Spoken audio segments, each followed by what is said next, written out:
Coming up in this episode, I spend a day exploring San Juan in Puerto Rico at absolutely no cost as I explore the coastal promenade walk at the base of the fortress walls, and I also explore all around the old town, which was beautifully decorated for the Christmas season. I'll also show you what it was like on our second sea day, where I did a backstage tour.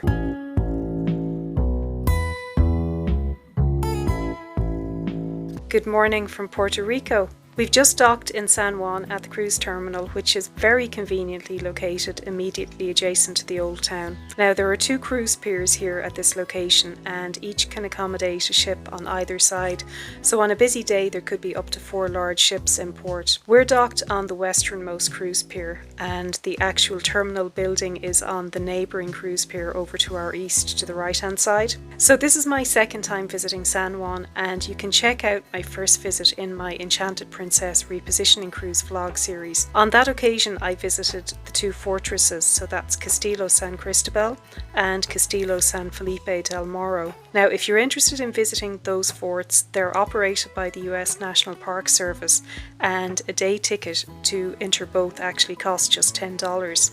For my visit today, I had no definite plan. As I left the cruise pier, I turned left and I began to walk in that direction. Firstly, coming across the Barracuda sign, and that makes for a really good photo opportunity, and there weren't very many people queuing up at that stage. And I also found that there was a really nice local handicraft market there at the time as well. There were also several food trucks in the area, but as it was still morning, they hadn't actually opened up yet, so I presume that they open from lunchtime onwards. So it may be a good place to check out some local food offerings.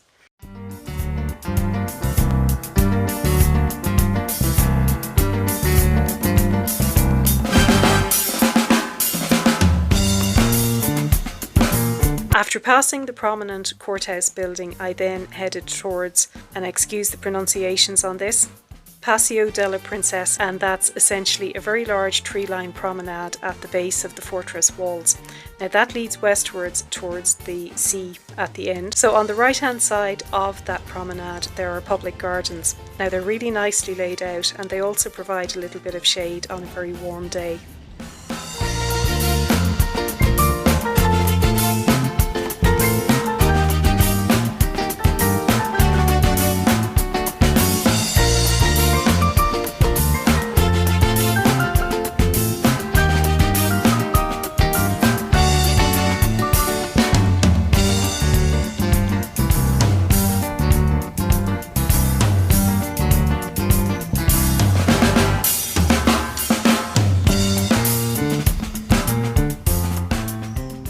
The walk from the cruise pier to the fountain, which is at the end of the promenade, it only takes about 10 minutes or so. There are plenty of things to do along the way, so you can browse and make that a little bit longer. Now from the fountain I then continued along the coastal path that hugs the fortress walls, and there are some great opportunities along this route, including from a floating platform which is close to one of the entry gates that leads back into the old town.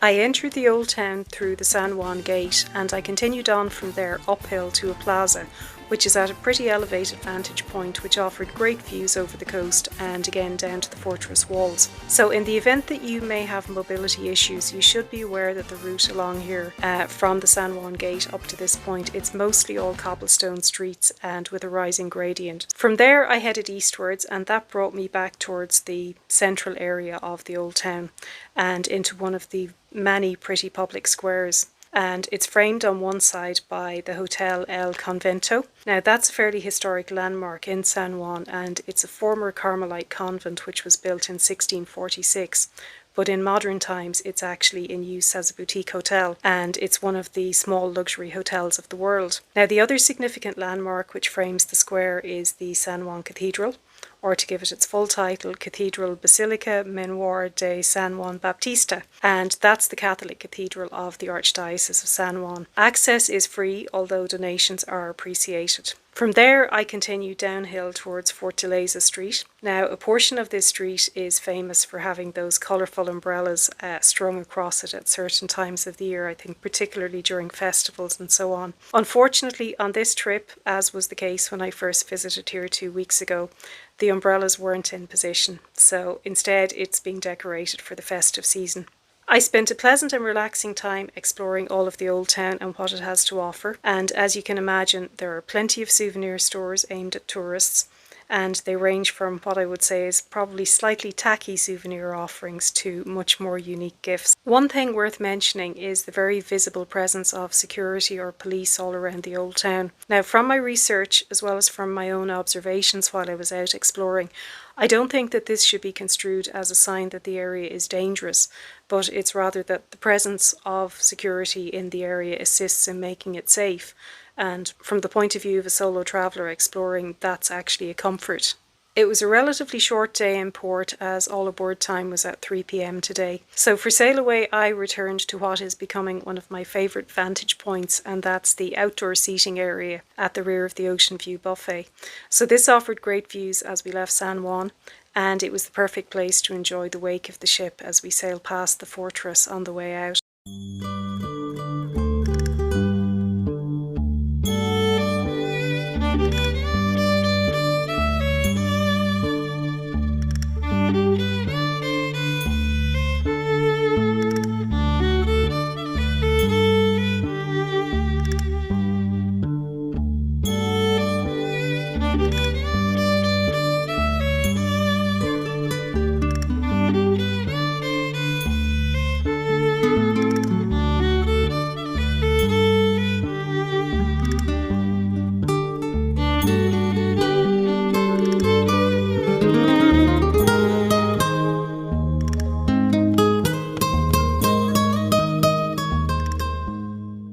Later on in the evening, the entertainment in the main theatre was a guest magician. Now, although these type of acts are generally not my cup of tea, many in the audience seemed to really enjoy it to the point that they actually gave a standing ovation at the end. For dinner, I had a reservation at the Cyprus restaurant, and that's one of the 4 main dining rooms on board. So if you've seen my first episode in this vlog series, I explained that the 4 main dining rooms are essentially in place of the more traditional main dining room found on older cruise ships. They all serve the same menu, but although they each have exclusive options which are aligned to the theme of the restaurant. So there, for example, you can see what was exclusive to the Cyprus restaurant this evening. The food and the service were fine, so no complaints from me on that front. Later on, I ventured to the pool deck to check out a deck party celebrity style. Unfortunately, shortly after I arrived, it began to pour rain and the party ended pretty abruptly with the deck being cleared out. The second sea day on this 7-day itinerary provided me with a fairly unique opportunity and one that I've previously never experienced. I did a backstage tour. Now, this was actually complimentary as it was a perk of the Captain's Club loyalty program, and it's available for guests who are, I think it's Elite Plus level. And above that level. Reservations have to be made in advance. Now, in actual fact, it obviously proves pretty popular because when I first went to the Captain's Club desk to arrange this, there was no availability. So I was happily surprised to return to my stateroom a few evenings ago to find that there was a note advising that a reservation was actually available. There were about 20 people taking part in the backstage tour. It started off with a questions and answers session in the theatre, and that was attended by the production manager, the dance captain and the singing captain. So it was really great to hear their first-hand experience as they answered questions about everyday life on board. So we got to hear things like the accommodation, which interestingly, the entertainment staff on the Celebrity Apex apparently all have their own cabins, which is quite uncommon and definitely a plus point from the point of view of those entertainers relative to other cruise contracts. Their contracts are generally 10 months long, of which the first 2 months are generally spent in training on land before they join the ship. The tour lasted about 2 hours, and the really interesting part of this was going backstage because that involved seeing what appears from the audience perspective to be one massive 180-degree screen which is to the rear of the stage. but in reality is actually made up of many, many small LED screens. We also toured the dressing rooms and the wardrobe area and heard from the dance captain about how the teams prepare and get ready every evening. At the end, it was interesting to stand on the stage and look out towards the rows of seats in the theatre and get a sense of what those performers actually see every night. After that, I headed to Eden at the rear of the ship to experience the lunch offering. So the cafe in Eden only opens for breakfast, and on sea days it opens for lunch, but it has fairly limited opening hours, so if you want to experience it, you do need to plan your visit well ahead of time. I was also really pleased to come across a previously undiscovered outdoor seating area. So that's on the starboard side, but it seems to be only accessible when the Eden Cafe is actually open. So for me, it made the perfect place to enjoy my lunch.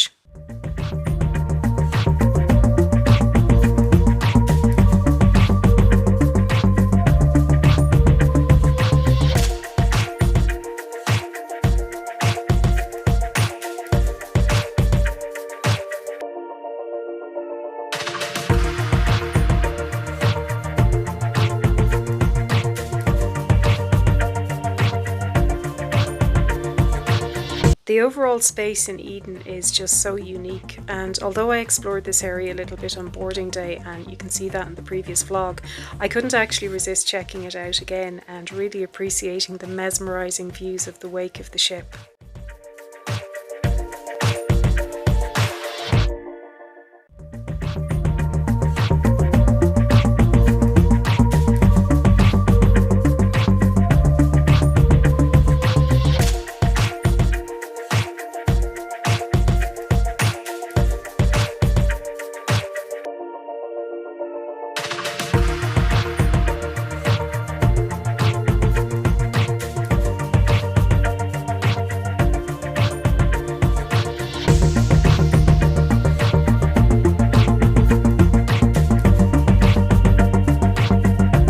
Later in the afternoon, I spent some time at what has become my favourite outdoor location on this ship, and that's in the rooftop garden area. Given that one of my pleasures on sea days is normally involving spending a couple of hours in private relaxation time on my balcony, just chilling out and reading, I'm really missing having a traditional balcony on this cruise. The infinite veranda, I have to say, is not to me any substitute for a real balcony, and I do find it a little bit frustrating that true outdoor time involves having to find some place in the public areas around the ship. In this instance, the rooftop garden actually closed around 4 p.m. as it was being prepared for a private event, and this has happened a couple of times on this cruise.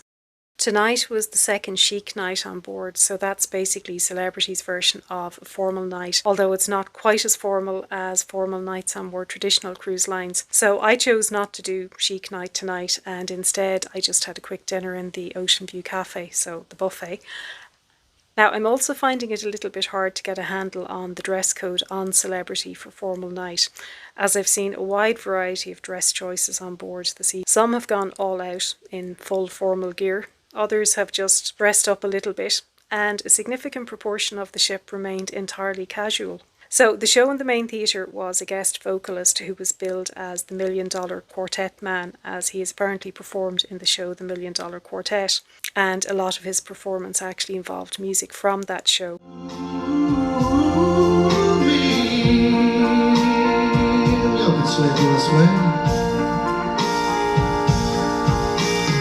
Lonely rivers flow to the sea, to the sea, to the open arms of the sea. Yeah. After that, I couldn't resist having another wander around the outer decks, particularly the pool deck, which I think is just beautiful at night.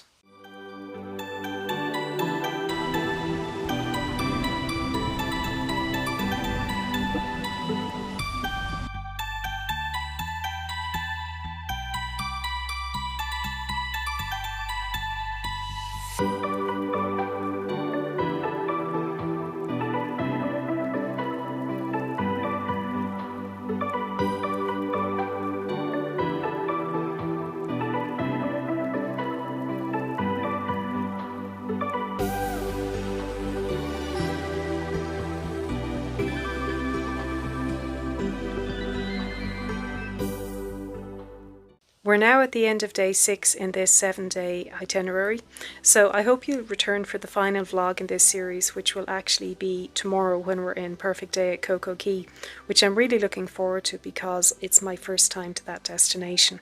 That's all for this episode. As always, thank you so much for watching, and if you found this useful or enjoyed it in any way, please do consider hitting the like button, and it would be really great if you consider subscribing to the channel to be kept informed of future cruise updates and vlog series and cruise news. Bye for now!